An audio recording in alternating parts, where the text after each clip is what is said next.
Hello, તો આજે શ્રાવણ મહિનાના પવિત્ર સોમવારે હું તમને લોકોને એટલા બધા ધાર્મિક સ્થળ બતાવીશ ને એવી સુંદર સુંદર જગ્યા બતાવીશ કે જે જોઈને તમે ચોંકી જશો. કારણ કે યસ, તમે ભાવનગરમાં રહેતા હશો તો પણ આમાંથી એકાદ જગ્યા તો તમે નહીં જ જોઈ હોય એ મારી ગેરંટી. અને બે અલગ અલગ જગ્યાએ આપણે શિવલિંગના દર્શન કરીશું, જેમાંથી એક છે જે મહાભારતના યુદ્ધ પહેલાં બન્યું હતું અને એક છે જે મહાભારતના યુદ્ધ પછી બન્યું હતું. તો શું છે એની એકચ્યુઅલ સ્ટોરી આપણે જોઈશું આજના વિડીયોમાં.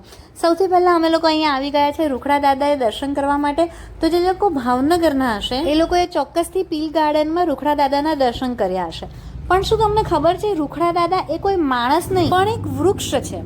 લોકબોલીમાં રૂખડો એટલે કે વિશાળ અને પવિત્ર વૃક્ષ, કલ્પવૃક્ષ સમાન વટ વૃક્ષ. હવે રૂખડા દાદાએ ઘણી બધી અલગ અલગ માન્યતા છે. માન્યતા પ્રમાણે અલગ અલગ બાધા રાખે છે લોકો. જો અહીંયા લોકોએ આખા સુરણ, મીઠાની થેલી, ઘોડિયા ઘણું બધું ચડાવેલું છે. તો કોઈને ખંજવાળ આવતી હોય, એલર્જીની તકલીફ હોય તો એ મીઠું ચડાવી શકે છે.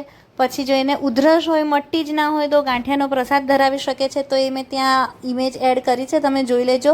હાથ દુખતો હોય તો હાથ, પગ દુખતા હોય તો પગ, એવી રીતે બધું ચડાવી શકાય છે. અને બીજી એક વાત ખાસ યાદ રાખજો કે જેમ મહુડીમાં સુખડીનો પ્રસાદ બહાર નથી લઈ જવાતો, એમ રૂખડા દાદાએ એમનો પ્રસાદ બહાર નથી લઈ જવાતો. તમે ગાર્ડનમાં, આખા ગાર્ડનમાં ગમે ત્યાં બેસીને તમે પ્રસાદ લઈ શકો છો, પણ ગાર્ડનની બહાર નહીં. તો ભાવિક અહીંયા વટવૃક્ષની વડવાઈઓ ઉપર હિંચકા ખાઈને પોતાનું બાળપણ યાદ કરી રહ્યા છે. અને આ ભાવનગરની એવી જગ્યા છે કે જો તમે ભાવનગરમાં બાળપણમાં રહ્યા હો તો તમે અહીંયા આવ્યા જ હોવ.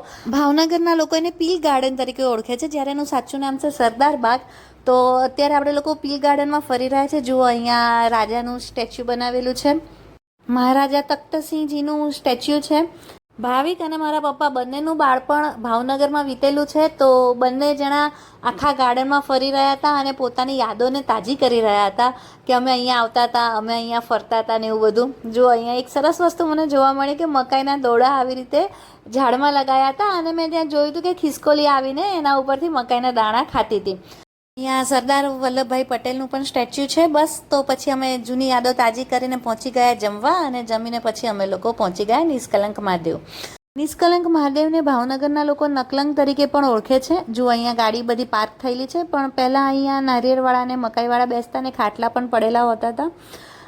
જો આ બધું ચાલીને આપણે જવાનું છે. આ જે દૂર નાનું ટાવર જેવું દેખાય છે ને, યસ, બસ, તો ત્યાં સુધી આપણે ચાલતા જવાનું છે. અમે આજે આવી ગયા છીએ નિષ્કલંક મહાદેવ.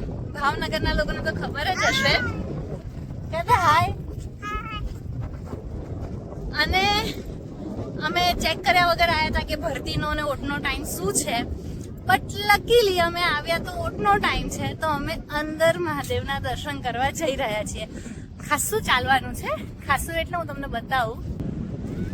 જુઓ, આટલું ચાલવાનું છે. પેલું દૂર દેખાય ને, રેડ એન્ડ વ્હાઈટ કલરનું ટાવર જેવું, તો ત્યાં સુધી જવાનું છે. હવે નિષ્કલંક મહાદેવનું નામ નિષ્કલંક કેમ પડ્યું? કારણ કે મહાભારતના યુદ્ધ પછી પોતાના જ ભાઈઓ અને ગુરુજનોનો જે વધ કર્યો પાંડવોએ, તો એમને એવું લાગતું હતું કે એમની ઉપર એક કલંક લાગી ગયું છે, તો એમાંથી એ મુક્તિ મેળવવા માગતા હતા. એ લોકો ભગવાન શ્રી કૃષ્ણના કહેવાથી કાળી ધજા અને કાળી ગાય લઈને નીકળ્યા હતા. અને ભગવાને કીધું હતું કે જે જગ્યાએ કાળી ધજા અને કાળી ગાય સફેદ થઈ જાય, એ જગ્યા પવિત્ર હશે. અને અહીંયા કોળિયાકના સમુદ્ર તટે પહોંચતા જ કાળી ધજા અને કાળી ગાય સફેદ થઈ ગયા.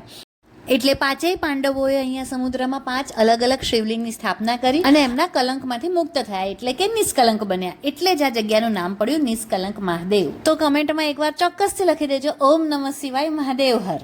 તો મોટાભાગે આપણે એવા બધા શિવલિંગના દર્શન કર્યા હોય છે કે જે પાંડવોએ પોતાના અજ્ઞાતવાસ દરમિયાન સ્થાપ્યા હોય, પણ આ એક એવા શિવલિંગ છે કે જે પાંડવોએ મહાભારતના યુદ્ધ પછી સ્થાપ્યા હતા. મારા જૂના વિલોગમાં જ આપણે જોયું છે ગંગેશ્વર મહાદેવ અને દ્રોણેશ્વર મહાદેવ, જ્યાં સમુદ્ર અને નદી પોતે અભિષેક કરે છે, જે અજ્ઞાતવાસ દરમિયાન સ્થપાયા હતા. અને આ નિષ્કલંક મહાદેવ મહાભારતના યુદ્ધ પછી. તો તમે પણ આ જગ્યાના દર્શન કર્યા હશે, પણ આ સ્ટોરી વિશે ખબર હતી કે નહીં, મને ચોક્કસથી કમેન્ટમાં જણાવજો. જો અહીંયા નાના નાના શંખ જોયા, શંખની અંદર જીવડાવી હતા, તો શંખ ચાલતા હતા. અને પછી ત્યાં આવી રીતે એક ભાઈ સરસ મજાનું તિલક કરી આપતા હતા. તો મેં પણ તિલક કરાવ્યું, યથિકાને પૂછ્યું, પણ યથિકાએ કીધું ના ના. તો અત્યારે છે ને ઓટનો સમય છે, પણ હજી એક્ઝેક્ટ ઓટ આવી નથી. તો અમે ધીરે ધીરે આવીએ છીએ. જો અત્યારે થોડું થોડું અમારા પાણીમાં પગ ગોળાય એટલું પાણી છે, અને આગળ છે ને હજી વધારે પાણી છે. જે લોકોને ભીના થવાનો ને એવો વાંધો નથી ને કમર સુધી ને એ લોકો અત્યારે આગળ જઈ રહ્યા છે, પણ અમે રાહ જોઈએ છીએ કે જેમ જેમ ઓટ આવશે એમ એમ અમે લોકો આગળ જઈશું. બસ તો હવે અમે ધીરે ધીરે આગળ વધી રહ્યા છીએ. જો કોઈને ફોટોગ્રાફી કરાવી હોય તો અહીંયા ફોટોગ્રાફર્સ પણ ફરતા હોય છે, અને જો કોઈનાથી ન ચલાતું હોય તો આવી રીતે તમને કાવડમાં બેસાડીને અંદર લઈ જાય ને પાછા પણ લાવે. તો મેં જ્યારે પૂછ્યું તો એ લોકોએ મને કીધું હતું 750 રૂપિયા અંદર લઈ જવાના અને બહાર લાવવાના બંનેના થઈને. હવે અહીંયા અમે લોકોએ થોડી ફોટોગ્રાફી કરાવી, કારણ કે હજી પાણી ઉતરી નથી રહ્યું. તો એ સમયમાં અમે શું કરીએ, તો એ સમયમાં અમે થોડું એન્જોય કર્યું, અને હવે ફરીથી વધારે એન્જોય કરતાં કરતાં અમે પાણીમાં પગ પલાળતા અંદર જઈ રહ્યા છીએ. જો તમારે ખાસ અંદર દર્શન કરવા હોય અને તમે નિષ્કલંક મહાદેવ જઈ રહ્યા હો તો તમારે ભરતી અને ઓટનો ટાઈમ જાણી લેવો, અને ખાસ કરીને લેટેસ્ટ ટાઈમ જાણી લેવો, કારણ કે પૂનમ અને અમાસ પ્રમાણે અને અલગ અલગ મહિના પ્રમાણે એનો ટાઈમ અલગ અલગ હોય છે. તો હવે અમે ઘણા નજીક આવી ગયા છીએ. ઘણા લોકો વધારે પાણી હતા એમાં જતા હતા, તો જો તમે પણ એવી રીતે જાઓ તો ખાસ ધ્યાન રાખજો કે અહીંયા આવી રીતે સમુદ્રમાં વચ્ચે નંદી અને કાચબા પણ છે, તો જ્યારે એમની ઉપર પાણી હશે તો તમને દેખાશે નહીં અને ઠેસ વાગી શકે છે. આમ ચાલવાનું ઘણું જ વ્યવસ્થિત છે, ક્યાંય તમે પડી જાવ એવું નથી, પણ ક્યારેક ક્યારેક વચ્ચે એકદમ પોચી માટી આવે છે તો ત્યાં તમારે ખાસ સાચવવું પડશે. બાકી ઘણું સરસ છે. અહીંયા અંદર આવી ગયા છીએ, સરસ મજાની ધજાના દર્શન થઈ રહ્યા છે. જો અહીંયા છે ને પાંડવોએ ટોટલ 5 શિવલિંગની સ્થાપના કરી હતી, તો અહીંયા બધા અલગ અલગ શિવલિંગ છે. હું તમને એના દર્શન કરાવું. અહીંયા શિવલિંગની સાથે સાથે હનુમાનજીની મૂર્તિ જેવું પણ છે, તો અમે એના દર્શન કર્યા અને બસ સરસ મજાના દર્શન કર્યા. અને ત્યાંથી રિટર્ન થતાં અમને રસ્તામાં બહુ સરસ મજાના લોકો મળી ગયા. મળાવું તમને પણ. તમે કેસા લગા આપકો ये जगह कैसी लगी? अच्छा एक्सपीरियंस है इधर का, क्योंकि हमको पता नहीं पहले, तो इधर आके सुबह 11 बजे से हम इधर है और हम धीरे धीरे पानी अंदर आ रहे हैं ना, वो सब हम आंखों से देख रहे थे, तो बहुत अच्छा लगा. ये तो भगवान की ब्लेसिंग है, शिव जी का ब्लेसिंग है. सही है, सही है. हर हर महादेव. हर हर महादेव. आप लोग आंध्रा से हो? आंध्रा से. ओके, हम कभी आएंगे आपके आंध्रा. जरूर आना. उधर भी बहुत सारा टेम्पल्स है, तिरुपति सब कुछ आप देख सकते हाँ, हैं. तिरुपति तो हम जाके आए हैं. તો અમારા દર્શન થઈ ગયા છે ને અમને બહુ જ સારા લોકો મળી ગયા હતા. 3 દીદી હતા અને આંધ્રથી આવ્યા હતા, અને હવે લોકો સોમનાથ જવાના છે, ત્યાંથી દ્વારિકા જવાના છે, અને લકીલી અમને બી મળી ગયા. એ લોકો તો સારા લોકોને મળીને આપણને સારું લાગે. અને હવે અમે લોકો ચાલતા ચાલતા નીકળી રહ્યા છીએ બહાર પાર્કિંગ સુધી. જુઓ સુંદર મજાનો નજારો છે. હવે અહીંયા નિષ્કલંક મહાદેવથી 5 જ કિલોમીટર દૂર હાથપ બીચ આવેલો છે, અને ત્યાં જતા રસ્તામાં આવે છે પડઘલિયા મહાદેવ. હવે આ મહાદેવનું નામ પડઘલિયા કેમ છે? કારણ કે એવું કહેવાય છે કે દર 12 વર્ષે એનું એક પડ છે એ ઉતરી જાય છે, એટલે કહેવાય છે પડઘલિયા મહાદેવ. જો એનો રસ્તો કેટલો સુંદર છે, નેચરની એકદમ નજીક. હવે હું મંદિરમાં અંદર દર્શન કરવા નહોતી ગઈ, કારણ કે ત્યારે જ સાબુ વડે સરસ મજાનું મંદિર ધોયું હતું, તો મારે પગલાં નહોતા પાડવા.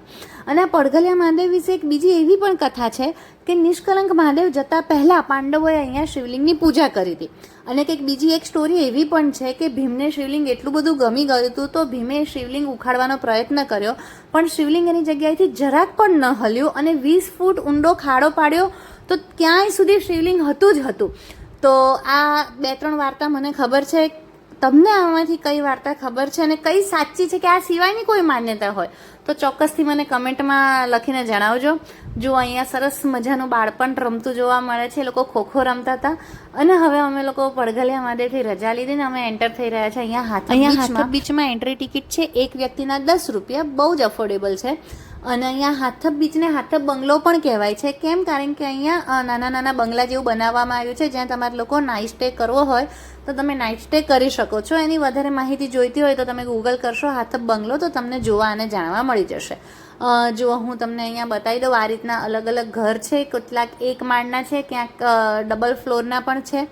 અને ત્યાંથી ચાલીને અમે આગળ વધ્યા. જે આ ડાબી બાજુનો જે રસ્તો છે એ રસ્તે નથી જવાનું, કારણ કે જંગલ છે, ત્યાં જવું પણ ઇલીગલ છે અને થોડું ડેન્જરસ પણ છે, કારણ કે ત્યાં જંગલી પ્રાણીઓ ફરતા હોઈ શકે. તો ત્યાંથી આપણે જવાનું છે જમણી બાજુ ને, ત્યાંથી સીધા ચાલતા ચાલતા આમ જઈશું એટલે આવી જશે બીચ. આ છે હાથપ બીચ. અહીંયા ભીડ ઓછી હોય છે. તમને લોકોને શાંતિ ને એવું ગમતું હોય તો આ બીચ પ્રિફર કરીશ. અહીંયા પણ એકાદ ભાઈ બેઠા હોય છે નારિયેળ પાણી લઈને. અમે ગયા ત્યારે ડેફિનેટલી ઓટનો સમય હતો એટલે પાણી નથી, બાકી ભરતીના સમયે અહીંયા ખાસું પાણી હોય છે. સરસ મજાની બેઠક પણ બનાવી છે. અહીંયા શાંતિથી બેસીને તમે દરિયાના મોજાને એન્જોય કરી શકો છો અને સનસેટ જોવા માટે પણ પરફેક્ટ પ્લેસ છે. તમે ગયા છો કે નહીં હાથપ બીચ મને કમેન્ટ કરીને ચોક્કસથી જણાવજો. બસ તો હું આ જ પ્રકારના અલગ અલગ પ્રકારના વિડીયો મૂકતી રહીશ. તો મારી ચેનલને લાઇક કરજો, શેર કરજો, સબસ્ક્રાઇબ કરજો. અને તમારા ધ્યાનમાં કોઈ આવું સરસ મજાનું પ્લેસ હોય તો મને ચોક્કસથી કમેન્ટ કરીને જણાવજો, તો હું ત્યાં જઈ શકું ને ત્યાંથી વધારે માહિતી લઈને તમારી જોડે શેર કરી શકું. તો નેક્સ્ટ વિડીયોમાં આપણે લોકો મળીશું એક હિલ સ્ટેશન પર અને એક વોટરફોલ પાસે. તો કમેન્ટ કરીને જણાવજો કે એ જગ્યા કઈ હોઈ શકે. Bye bye, thank you.